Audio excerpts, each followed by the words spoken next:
آیتم های زیر 100,000 تومان ببینیم ارزش خرید دارن یا نه. من اینا رو خریدم دونه 20,000 تومان. خانم گفتش که خیلی طعم خوبی دارن. خیلی تعریف کرد. ببینیم چطوره. اولی توت فرنگیشو باز میکنم.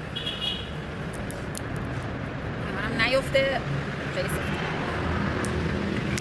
خیلی سفته.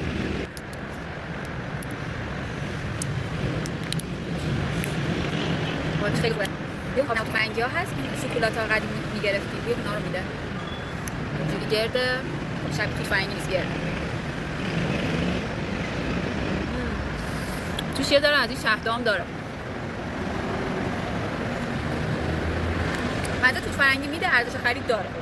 کیفیتش خوب بود. یکی رو باز میکنم. این فشار رو ندیدم بشه.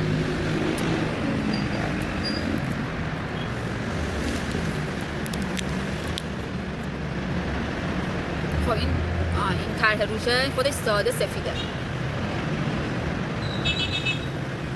بوی خاصی هم نمیده. اینم توش یه کوچولو شهد داره.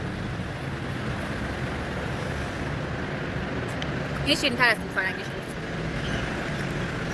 حالا هلوش به نظرم نسبت قیمتش کیفیتش خوب بود.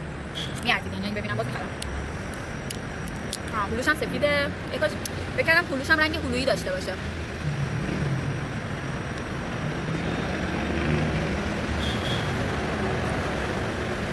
این زیاد طعم هلو نمیده. این دوتا شبیه هم بودن تقریبا. ولی این کاملا اون مزهش متفاوته. اگه ببینم باز از این میخرم. خیلی باحال بود.